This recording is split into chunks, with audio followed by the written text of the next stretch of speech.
Well, good morning. I stand before you today with one unmistakable message about Operation Epic Fury. America is winning, decisively, devastatingly, and without mercy. Under the direct command of President Trump, the War Department unleashed this operation early Saturday morning, just 4 days ago, which means we need to remember two things. First, we are only 4 days into this. Metrics are shifting, dust is settling, and more forces are arriving. It's very early, and as President Trump has said, we will take all the time we need to make sure that we succeed. Second, we are only 4 days into this, and the results have been incredible. Historic, really. Only the United States of America could lead this, only us. But when you add the Israeli Defense Forces, a devastatingly capable force, the combination is sheer destruction for our radical Islamist Iranian adversaries. They are toast, and they know it. Or at least, soon enough, they will know it. And we have only just begun to hunt, dismantle, demoralize, destroy, and defeat their capabilities, just 4 days in. Starting last night and to be completed in a few days, in under a week, the two most powerful air forces in the world will have complete control of Iranian skies, uncontested airspace. I hope all the folks watching understand what uncontested airspace and complete control means. It means we will fly all day, all night, day and night, finding, fixing, and finishing the missiles and defense industrial base of the Iranian military, finding and fixing their leaders and their military leaders, flying over Tehran, flying over Iran, flying over their capital, flying over the IRGC, Iranian leaders looking up and seeing only U.S. and Israeli air power every minute of every day until we decide it's over. And Iran will be able to do nothing about it. B-2s, B-52s, B-1s, Predator drones, fighters, controlling the skies, picking targets. Death and destruction from the sky all day long. We're playing for keeps. Our warfighters have maximum authorities granted personally by the president and yours truly. Our rules of engagement are bold, precise, and designed to unleash American power, not shackle it. This was never meant to be a fair fight, and it is not a fair fight. We are punching them while they're down, which is exactly how it should be. Thus far, Operation Epic Fury has delivered twice the air power of shock and awe of Iraq in 2003, minus Paul Bremer and the nation building. The campaign has 7 times the intensity of Israel's previous operations against Iran during the 12-day war, 7 times. And as President Trump said, more and larger waves are coming. We are just getting started. We are accelerating, not decelerating. Iran's capabilities are evaporating by the hour, while American strength grows fiercer, smarter, and utterly dominant. More bombers and more fighters are arriving just today. And now, with complete control of the skies, we will be using 500-pound, 1,000-pound, and 2,000-pound GPS and laser-guided precision gravity bombs, of which we have a nearly unlimited stockpile. We used more exquisite standoff munitions at the start, but no longer need to. Our stockpiles of those, as well as Patriots, remains extremely strong. The enemy can no longer shoot the volume of missiles they once did, not even close. And the chairman will lay out some of those percentages. So our air defenses and that of our allies have plenty of runway. We can sustain this fight easily for as long as we need to. And as I said yesterday, we set the terms. Now, you may not see much of it because the IRGC shut off the internet to the entirety of the country. They blind their people on purpose, just like they kill their own on purpose. Much was made of the volume of missiles Iran was able to shoot in the first few days. And sadly, as we projected, a few got through and killed 6 of our best, who will hopefully arrive home soon. We will avenge them, no doubt. But I liken Iran's predicament to a football team who scripted the first 20 plays of a game. The team knew what plays to run because their first few drives were scripted. But now that the game has started and the blitz is on, they don't know what plays to call, let alone how to get in the huddle and call those plays. Iran's senior leaders are dead. The so-called governing council that might have selected a successor, dead, missing, or cowering in bunkers, too terrified to even occupy the same room. Senior generals, mid-level officers, enlisted ranks, they can't talk or communicate, let alone mount a coordinated and sustained offensive. That's not great for morale. The Iranian Air Force is no more, built for 1996, destroyed in 2026.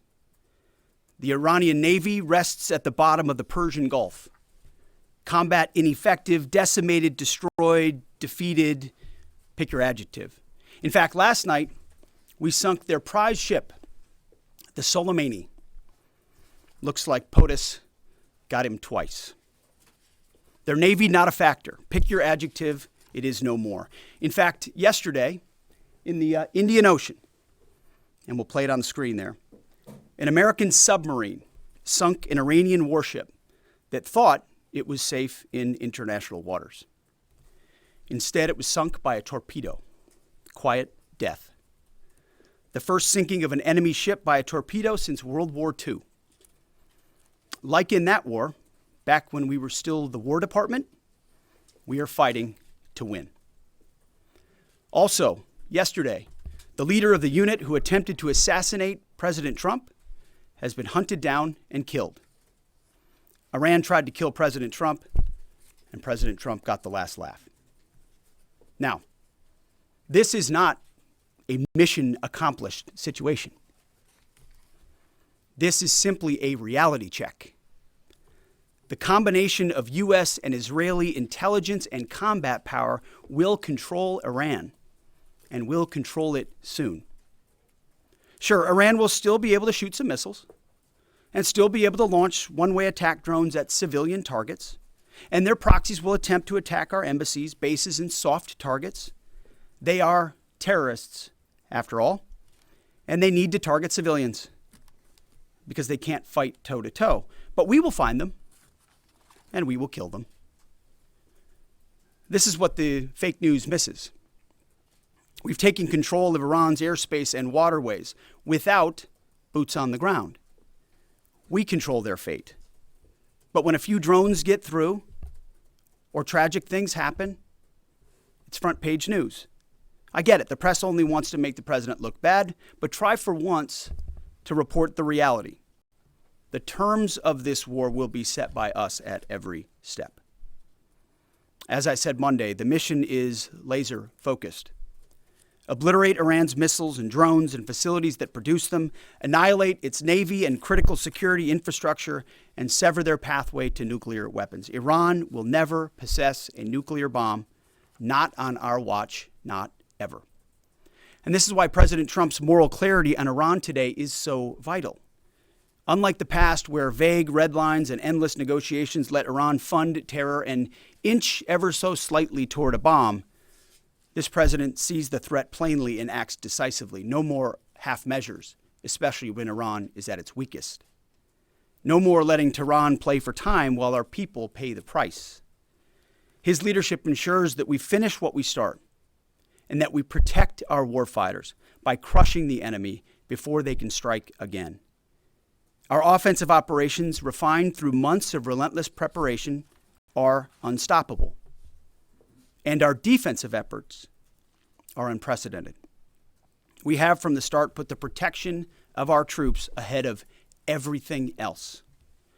Before we very publicly built up offensive combat power, we quietly ensured that our defensive posture and power was in place. And as we built up offensive combat power, we moved the vast majority of American troops Over 90% of Americans that were on our bases, what we say off the X, out of the range of Iranian fire. Our defensive shield is equally formidable, the most sophisticated air and missile defense network ever fielded. Thousands of Iranian missiles and drones have been intercepted and vaporized. Tens of thousands of American and allied lives protected. We have pushed every counter-UAS system possible forward, sparing no expense or capability. And like I said, this does not mean we can stop everything, but we ensured that the maximum possible defense and maximum possible force protection was set up before we went on offense. In closing, as President Trump told German Chancellor Merz yesterday, Iran negotiated in bad faith, stalling, scheming, and preparing to strike. And we acted decisively to defend our people, our interests, and our allies. President Trump took bold action, putting America first, the kind of bold action that the American people elected him to execute. To our steadfast partner, Israel, your mission is being executed with unmatched skill and iron determination. Fighting shoulder to shoulder with such a capable ally is a true force multiplier and a breath of fresh air. We salute your courage and your contribution. 4 days in, we have only just begun to fight. America fights to win, and in Operation Epic Fury, we are. May God's providence cover and protect our troops always. And with that, I turn it over to the chairman. Thank you, Mr. Secretary, and good morning, everyone. Thank you for being here. I'm here today to provide the American people and those of you in this room an update on Operation Epic Fury. First, it's with profound sadness and gratitude that I share the names of 4 of our 6 fallen heroes, all from the 103rd Sustainment Command, U.S. Army Reserves out of Des Moines, Iowa. Captain Cody Cork, Sergeant First Class Noah Tegens, Sergeant First Class Nicole Amore, and Sergeant Declan Cody. To the families of our fallen, we grieve with you today, and we look forward to welcoming your family members home at Dover in the coming days. Out of respect for the other families, we'll withhold the release of their names until next of kin notification is complete. And either myself or Admiral Cooper will release those names as soon as we can ensure that all of those families have been properly notified. To our Gold Star families, to our wounded warriors and their loved ones, we will never forget your sacrifice. Our nation stands with you, and we are eternally grateful for your courage, your resiliency, your devotion to this mission and to our nation. As the Secretary said, we're 4 days in, 103 hours into this campaign. The operation was again launched with clear military objectives designed to dismantle Iran's ability to project power outside of its borders, both today and in the future.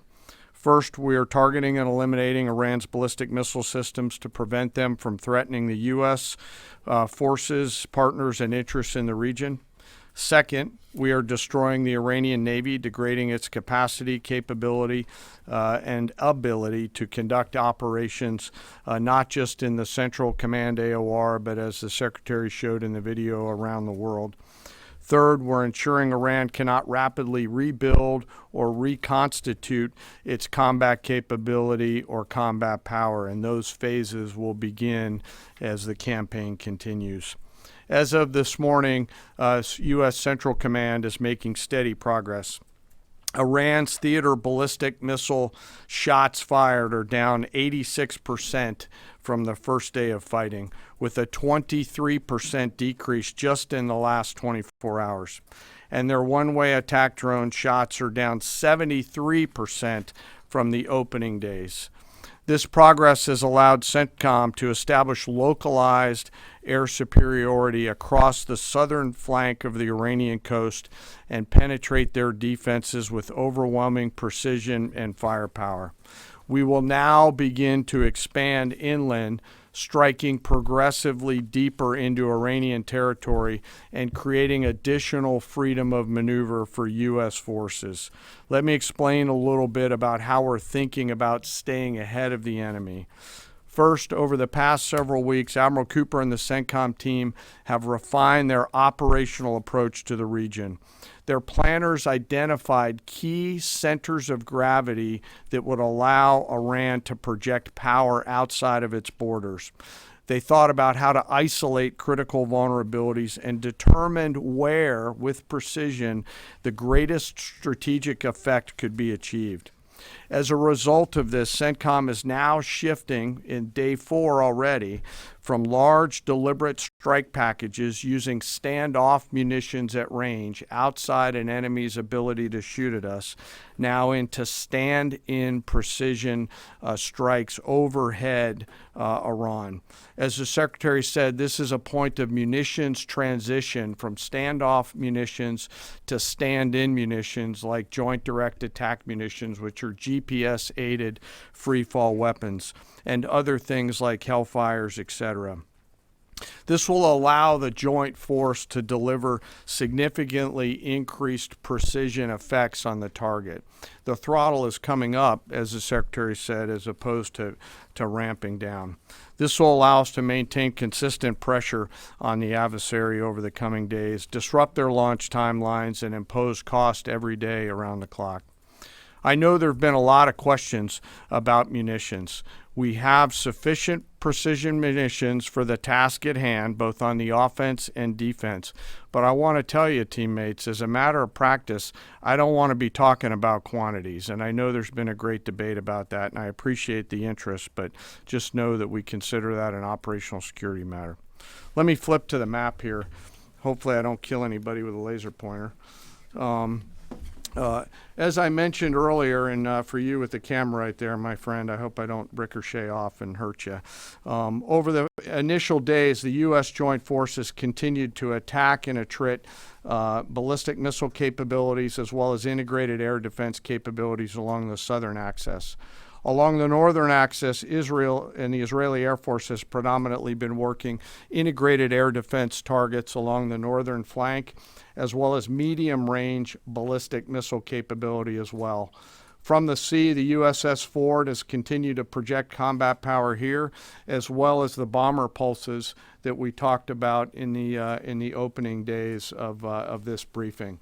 Along the southern axis, the USS Abraham Lincoln Strike Group has continued to provide pressure from the sea along the southeastern side of the coast and has been attriting naval capability all along the strait and up into the Arabian Gulf at a size and scale sufficiently to address the targets required.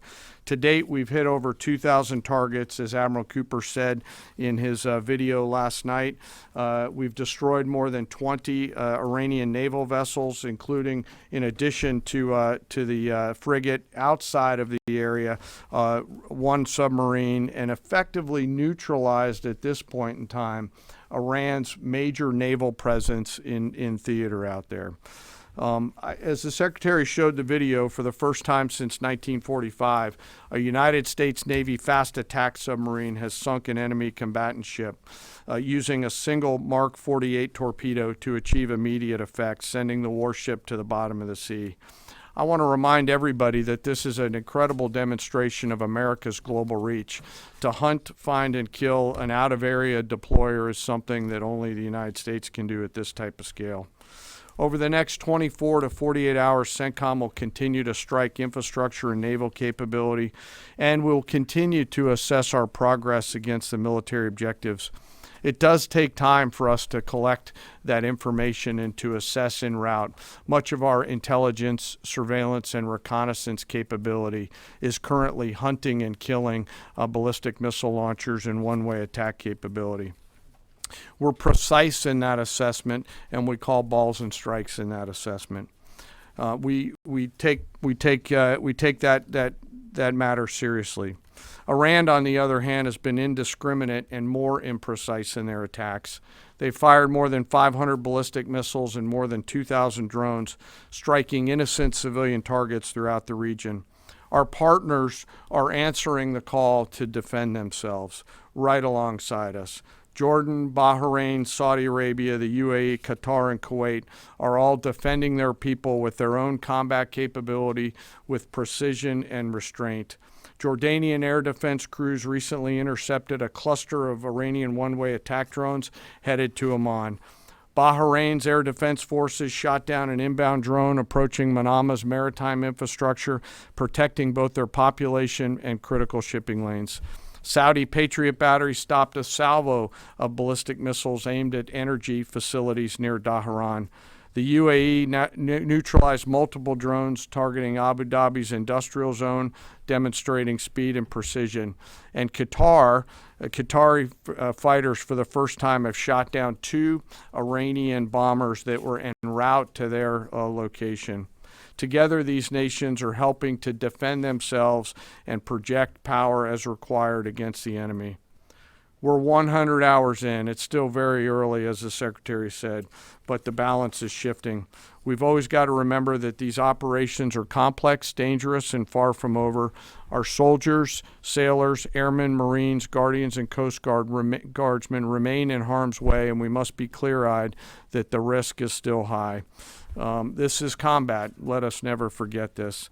As we continue, I ask that we hold all of our deployed teammates in our thoughts, those standing the watch, flying the sorties, sustaining the fight, and carrying our nation's burden. And I'll stop where I started, and that's remembering our 6 fallen who will return home as soon as possible. I remain humbled, grateful, inspired by every day the valor and professionalism of our joint force. They are quiet professionals through and through, out there doing America's work through the day and through the darkness. And with that, I'll take your questions along with the Secretary. Go ahead. What do you assess the enemy's control and command status is right now? And can you broadly describe our decisive point in this operation? Well, I won't describe the decisive point in the operation because that would tell the bad guys what it was. That's a good question, though. I appreciate the question. Their C2 structures in a bad way. Admiral Cooper's been continuing to pressure C2 at the IRGC C2 and other military elements, and will continue to do so. Thank you for the question. Thank you, Secretary Hegseth. Mary Margaret with the Daily Wire. Couple questions for you and then one for General Kane. Can you tell us more about how we took out the leader who was the leader of the group that was trying to assassinate President Trump? And then Turkey's defense ministry says NATO air defense systems intercepted an Iranian ballistic missile headed towards Turkish airspace.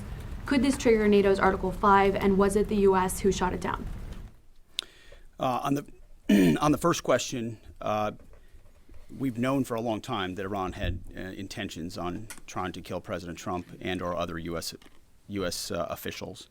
And while that was not the focus of the effort by any stretch of the imagination, in fact, never raised by the president or anybody else, I ensured and others ensured that those who were responsible for that were eventually part of the target list. It wasn't the beginning of the effort. We were focused on missiles and launchers, and that's the focus. But ultimately, if we had the opportunity to get at those who are trying to get at Americans specifically, we would.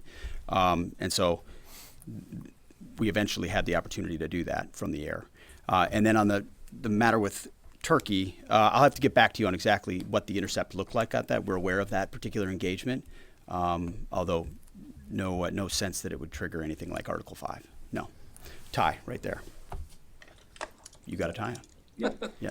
Thank you. Tom Bateman with the BBC. Can you give us an update on what the administration knows, what you know now about the reported strike on a girls' school in southern Iran on Saturday? All I can say is that we're investigating that. We, of course, never target civilian targets, but we're taking a look and investigating that. Red tie in front. Just on the basis that with the information you would have, your reconnaissance abilities, ability to gather information, I mean, it's several days on now. So is there any clarity on whose munition this was? We're investigating it. Thank you. Secretary, so there are reports that the administration is considering arming Iranian Kurdish groups. So could you please clarify that whether any such plan has been authorized and whether Congress or regional partners has been notified and consulted? All I would say is none of our objectives are premised on the support or the arming of any particular force. So what other entities may be doing, we're aware of, but our objectives aren't centered on that. Green, right there. Yeah, thank you, Mr. Secretary. Mike Lynn, Washington Times. Can you talk a little bit about the deconfliction process that's going on? You have two parallel operations, Epic Fury and Roaring Lion. How are you making sure they're not interfering with each other? Sure, I'm happy to take that. Thank you for the question. We have liaison officers on both sides. There are U.S. CENTCOM teammates out in Israel, and there are Israeli Defense Force teammates at the relevant command and control nodes within the U.S. CENTCOM enterprise. Routinely, Admiral Cooper is talking to the IDF Chief of Defense, and I will occasionally speak to him through the arc of this. I've spoken to him a few times already. That allows us to coordinate, integrate, and synchronize activities while maintaining separate efforts. And when I said a breath of fresh air, I really meant it. Usually it's us with some ancillary benefits from allies who are maybe willing but not as capable. When you have both the will and the capability of an ally that can really bring things to bear, we take certain targets, they take certain targets, and when you coordinate it, it has incredible effects. Right here. Secretary Hegseth, with respect to House Minority Leader Hakeem Jeffrey's statement that the Iran mission will end in failure, what kind of message does that send to our enemies, and what does it do to the motivation of our troops? Well, I've been through that movie before with the Democrats rooting against the country. Our generation saw that in our battlefields.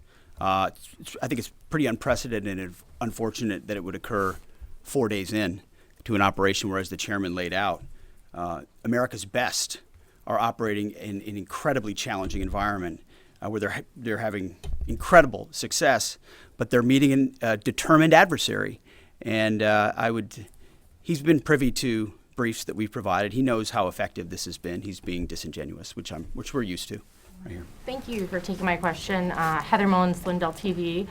One of the questions I have is just really regarding the intelligence that indicated that this was something the U.S. had to get involved with at the time that you guys did. We had Operation Midnight Hammer back in June. We obliterated their nuclear facilities.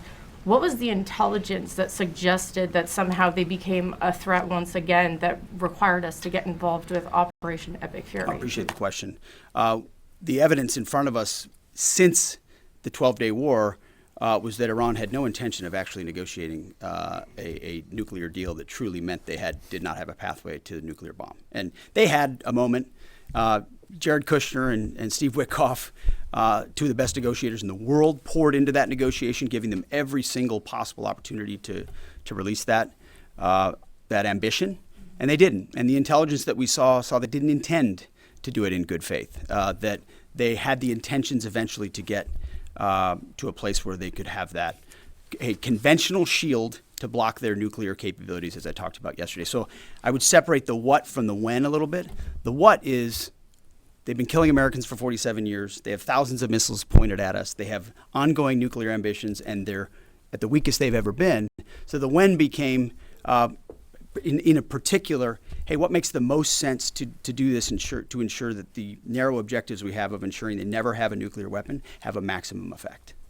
Yes, right here. Thank you, Secretary Hegseth. I had two questions. First, what is your message to Iran's allies, namely Russia and China, who have called for an immediate end to hostilities?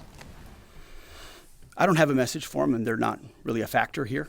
And our issue is not with them. It's with the nuclear ambitions of Iran. Absolutely. And are any so-called fully autonomous weapons or other AI tools being used in Operation Epic Fury? We've got a lot of autonomous systems, or systems that drones and others incorporated with smart AI aspects to them, but a lot of which I can't talk about here. Yeah. Yellow, right there. Yes, ma'am. Thank you very much, Mr. Secretary. As you know, China is accusing the United States of invading in Iran, a sovereign nation, and North Korea, which cooperate with Iran on nuclear development, has declared its commitment to protecting Iran. What is the United States' strategic response to this? And I have a second one. How many allies join with the United States to fighting against Iran? Do you have any numbers? Well, I think what you're seeing right now is a response in the region to the belligerence of Iran and the willingness of them to target civilian airports, civilian hotels, civilian locations, civilian oil infrastructure of their Gulf neighbors who would have preferred not to be in conflict, didn't want to, but now realize that this is something that has to be dealt with. So whether it's UAE or Qatar or Bahrain or Kuwait or Saudi, on different levels, they're reaching out to us, whether they're going on offense, which they are, whether they're giving us additional access, basing, and overflight. We're working very closely and collaborating with them. Also on air defenses. The air defense capabilities of those countries are significant, and when combined with ours and we coordinate, it brings simplicity to the shot doctrine, so we make sure we're using less munitions but being more effective with what we shoot at. And as it pertains to other countries, I'll sort of give the same question. They don't really bear on the case of Iran. We're going to deal with Iran's nuclear ambitions, and that'll send plenty of signals in the process. Right there. Purple. Are you going to help get Americans out of the region? The Thank you so military much, going to Mr. help? Secretary. I have two questions. One question for you and the other question for Mr. Chairman. You ruled out that you are not engaging with the Kurdish forces, Iranian Kurdish forces, to incursion from the Kurdistan region to Iran. But now, and today, Iranian said that under threatening the Kurdistan region, they said clearly if there is any incursion from the Kurdistan region, they will attack all the Kurdistan region and go war with the Kurdistan region.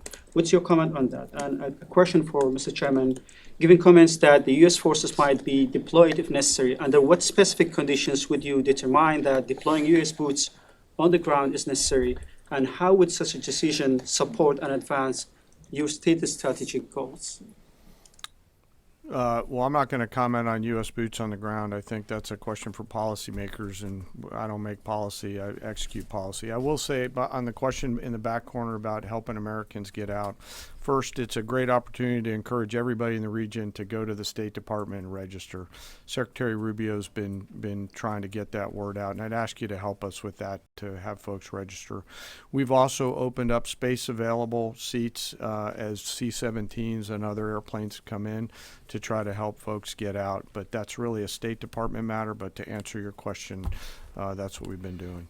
Absolutely. Last question right here. Secretary Hegseth, thank you. Reagan Reese with the Daily Caller. You touched on this in your opening remarks, but I'm hoping you could expand on it a bit. It's been reported that Iran might be trying to outlast our ability to intercept their missiles. It sounds like you guys are saying they don't have the ability to do so. Is that the case? Can they outlast us in their ability to do that? Iran cannot outlast us. We're going to ensure through violence of action and our offensive capabilities and our defensive capabilities, as I said, that we set the tone and the tempo of this fight. That's why stories and speculation about different things that try to make it look like we're limited in what we can do. The only limits we have in this is President Trump's desire to achieve specific effects on behalf of the American people. And that's why we don't talk about, you can say 4 weeks, but it could be 6, it could be 8, it could be 3. Ultimately, we set the pace and the tempo. The enemy is off balance, and we're going to keep them off balance. And we know their ability to shoot versus our ability to defend. That difference gets wider and wider every day. Our defense gets better, their offense capabilities diminish. As we are going into ammunitions that we, as we said, have tens of thousands of and can drop unlimited supplies on with even more effects than the standoff munitions we have now, which is why when we say the throttle's going up, the throttle's going up, and it's going to stay on high. Thank you all very much. Appreciate it.